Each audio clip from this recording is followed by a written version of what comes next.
अस्सलाम वालेकुम, मैं हूं अली शाह। आज की वीडियो में मैं आपके लिए लेके आया हूं एक बड़ी ही अच्छी न्यूज़ है आईपीपी से रिलेटेड, और इसके साथ साथ कुछ कंपनीज ने जो मेरे लॉन्ग टर्म पोर्टफोलियो का हिस्सा हैं उन्होंने डिविडेंड दिए हैं, वो भी आपसे शेयर करना चाह रहा हूं कि वो कितने डिविडेंड हैं, और इससे आपको अंदाज़ा होगा कि पावर ऑफ कंपाउंडिंग का। अभी हमने कुछ ही दिनों पहले वीडियो बनाई थी कंपाउंडिंग के ऊपर, और अब उसके डिविडेंड्स आने शुरू हो गए और हमारा पोर्टफोलियो बढ़ना शुरू हो गया है। और अगर आपने अभी तक हमारे चैनल को सब्सक्राइब नहीं किया तो इसको ज़रूर सब्सक्राइब कर दें, बिकॉज इस पर हम लेके आ रहे हैं आपके लिए लेटेस्ट इन्फॉर्मेशन अबाउट इन्वेस्टमेंट्स और स्टॉक मार्केट से रिलेटेड, और जो भी चेंजेस आ रही हैं इनके ऊपर।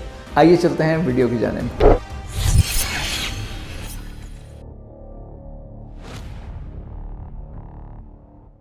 तो जनाब, आज की जो ताज़ा तरीन खबर है वो आईपीपीज के बारे में है, इंडिपेंडेंट पावर प्रोड्यूसर्स के बारे में। इनको गवर्नमेंट ने 53 बिलियन रुपए दे दिए हैं 7 आईपीपीज को, जिनमें Liberty power, Narowal energy, Nishat Chunian, Nishat power, Engro power gen, Saif power और सफायर इलेक्ट्रिक शामिल हैं।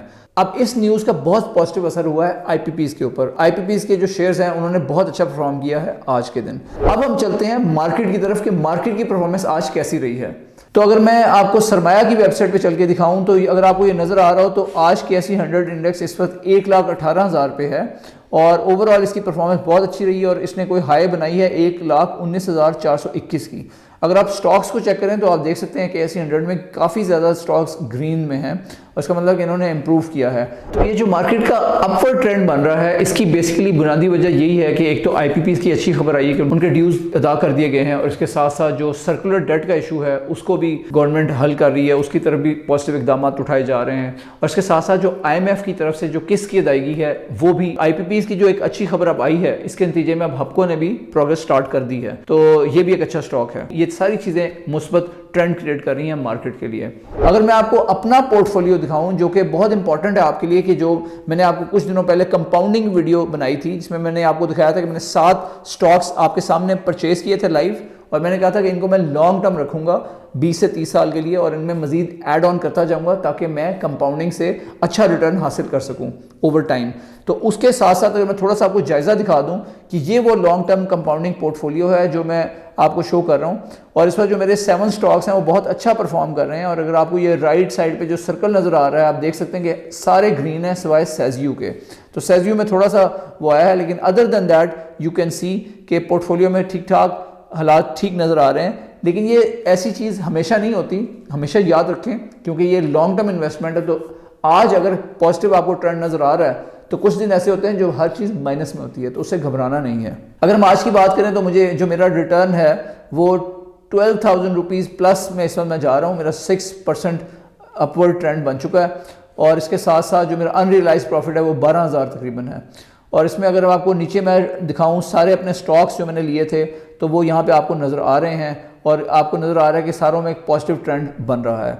इसके साथ साथ आज ही अगर बात करते हैं कि जो अनाउंसमेंट्स आई हैं, तो एक अनाउंसमेंट ये आई है कि जो साजगार है इन्होंने अपना क्रेडिट किया है, जो इंटरिम डिविडेंड इन्होंने दिया है पिछले साल ईयर एंडिंग जून 30, 2025 का, इसमें इन्होंने 10 रुपये का डिविडेंड क्रेडिट किया है। इसके साथ साथ जो मिज़ान बैंक है उन्होंने भी अपना डिविडेंड अनाउंस कर दिया है, जो कि 70% का है, ₹7 पर शेयर के हिसाब से। और इसके साथ साथ जो FFC डिविडेंड है वो भी पे हो गया है, जो कि 210% है, जो कि बहुत अच्छा डिविडेंड है, और वो 21 रुपये बनते हैं पर share. So this is a very positive news. मैंने आपको यही बताया था कि जो लॉन्ग टर्म पोर्टफोलियो होता है उसमें आपने ऐसे स्टॉक्स पिक करने होते हैं जो अच्छा डिविडेंड दें।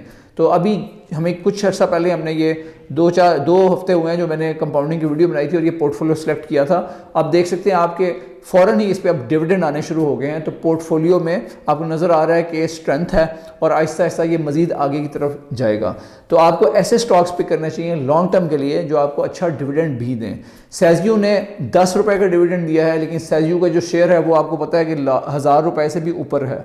लेकिन अगर देखा जाए जो मिज़ान का शेयर है, एवरेज प्राइस करंट प्राइस 241 है, तो उसके मुकाबले में उन्होंने जो 10 रुपये का दिया सिग्निफिकेंटली बेटर देन सेज़यू है। इसके साथ साथ जो FFC का शेयर है 21 रुपये का, जबकि उनके जो शेयर की कीमत है वो 381 रुपये है, तो उसमें भी यू कैन सी कि ये काफ़ी अच्छी परसेंटेज है जो डिविडेंड की है।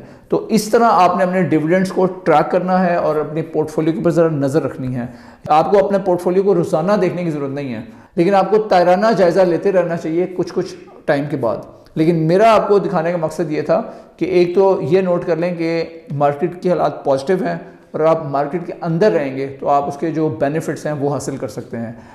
असल चीज़ ये है कि मार्केट के अंदर रहना। अगर आप मार्केट से एग्जिट ले लेते हैं तो फिर बहुत सारी चीज़ें जंप वगैरह आप मिस कर देंगे। तो मेरी ये अप्रोच होती है कि मैं लॉन्ग टर्म इन्वेस्टमेंट्स करूं। मैं आपको भी ये रिकमेंड करता हूं कि लॉन्ग टर्म चीज़ों को कंसिडर किया करें और फौरी तौर पे ट्रेडिंग और उसके थ्रू स्टॉक लिया बेचा, उसमें आप तो अमीर नहीं होंगे लेकिन जो आपके जो ब्रोकर्स हैं वो ज़रूर अमीर हो जाएंगे। तो इस बात का ज़रूर ख्याल रखें। इसके साथ साथ जो मैंने आपको बताया कि डिविडेंड के लिए इंपॉर्टेंट चीज़ ये है कि आपने जो भी स्टॉक्स लॉन्ग टर्म के लिए चूज़ करना है उसमें डिविडेंड ज़रूर आना चाहिए। आई रियली अप्रिशिएट कि आप लोग हमारे से जो क्वेश्चंस पूछते हैं कमेंट्स में और इंगेजमेंट क्रिएट करते हैं, that creates a good engagement. तो मुझे उसका I really appreciate your contribution.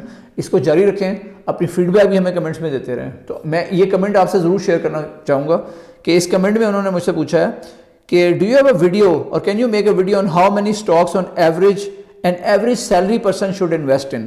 Is 3 to 5 a good number of stocks to invest? Basically वो ये कहना चाह रहे हैं कि आप हमें ये बता सकते हैं कि अगर बंदे ने डाइवर्सिफाई करना हो और नंबर ऑफ स्टॉक्स कितने होने चाहिए एक सैलरीड बंदे के पोर्टफोलियो में।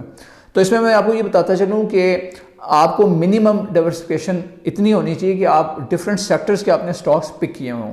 कभी ऐसा होगा जैसे आईपीपीज़ के केस में अच्छी खबर आई है और उसकी वजह से वो सारे अप्रिशिएट कर रहे हैं। तो अगर आईपीपीज़ में से कोई भी आपने एक अच्छा स्टॉक उठाया होगा तो वो उसमें आपको अप्रिशिएशन का फ़ायदा मिल जाएगा। लेकिन अगर एक सेक्टर नीचे की तरफ जाता है तो अगर आपने सारे स्टॉक उसी सेक्टर के उठाए हैं तो आपको उसकी हिट भी पड़ेगी। इसलिए बहुत इंपॉर्टेंट होता है डाइवर्सिफाई करना। अब डाइवर्सिफाई कितना करना चाहिए, जैसे इन्होंने क्वेश्चन पूछा है कितने नंबर ऑफ शेयर्स होने चाहिए तो अच्छी डाइवर्सिफिकेशन समझी जाती है। तो इसमें मैं आपको एक रेफरेंस देता चलूँ कि जो एक बहुत अच्छी किताब है द इंटेलिजेंट इन्वेस्टर, इसके जो ऑथर हैं बेंजामिन ग्राहम, वो ये रिकमेंड करते हैं कि आपको जो डाइवर्सिफिकेशन करनी चाहिए मिनिमम आपको 10 स्टॉक्स में इन्वेस्ट करना चाहिए जबकि मैक्सिमम आपको 30 स्टॉक्स में इन्वेस्ट करना चाहिए। And also avoid exposure to a single industry, means कि एक सेक्टर में ही ज़्यादा एक्सपोज ना हो जाए बल्कि डाइवर्सिफाई करें अक्रॉस मल्टीपल सेक्टर्स ताकि आपको सारों का बेनिफिट हो सके। तो जनाब ये थी आज की वीडियो। इसमें मैंने आपको बता दिया है आईपीपीज़ के मुतालिक जो इन्फॉर्मेशन आई है और उसके साथ साथ जो मार्केट ने अपवर्ड ट्रेंड बनाया है। फिर हमने डिविडेंड्स के ऊपर बात की कि किन किन कंपनीज़ ने हमारे पोर्टफोलियो में से डिविडेंड दिए हैं और उसके साथ साथ मैंने आपको डिविडेंड वाले स्टॉक्स की अहमियत के बारे में बताया कि वो लॉन्ग टर्म में आपको कितना फ़ायदा पहुंचा सकती हैं और आपको I also convey to you कि आपको लॉन्ग टर्म थिंकिंग के साथ इन्वेस्टमेंट करनी चाहिए। फाइनली मैंने आपसे ये क्वेश्चन शेयर किया था दोस्त का कि कितना डाइवर्सिफाई होना चाहिए, कितने स्टॉक्स अगर आप बाय कर लें तो आपकी डाइवर्सिफिकेशन अच्छी समझी जाती है। तो उसका भी मैंने आपको बता दिया कि मिनिमम 10 और maximum 30 according to Benjamin Graham जिन्होंने किताब लिखी है द इंटेलिजेंट इन्वेस्टर। तो जनाब आज के लिए इतना काफ़ी है। मैं उम्मीद करता हूँ कि आपको आज की वीडियो भी पसंद आई होगी। अगर आपको अच्छी लगी है तो उसको लाइक कर दें, हमारे चैनल को सब्सक्राइब कर दें और बेल आइकन को भी क्लिक कर दें ताकि आपको जैसे ही हमारी वीडियो आती है आपको फ़ौरन पता चल जाए और आप लेटेस्ट अपडेट से हासिल कर सकते हैं। इसके साथ साथ ये भी बताता चलूँ कि हम काफ़ी ज़्यादा फोकस कर रहे होते हैं लॉन्ग टर्म इन्वेस्टमेंट्स के ऊपर। तो इस सिलसिले में मैंने कंपाउंडिंग के ऊपर एक वीडियो बनाई थी, उसको आप यहाँ क्लिक करके देख सकते हैं। इसके साथ साथ कौन से ऐसे अच्छे स्टॉक्स हैं जो परफॉर्म करेंगे लॉन्ग टर्म में, 7 अच्छे स्टॉक्स जो मैंने खुद आइडेंटिफाई किए और मैं उनको लॉन्ग टर्म लेके चल रहा हूँ, उसके बारे में इन्फॉर्मेशन मैंने एंड वाले आपकी जो स्क्रीन आएगी उस पर वीडियो आ जाएगी, उसका लिंक उसको भी ज़रूर देखें ताकि आप भी इसी किस्म का अच्छा एक पोर्टफोलियो क्रिएट कर सकें और उसको आप फिर आगे लेके चल सकें और उससे अच्छे रिटर्न्स बना सकें in the coming few years.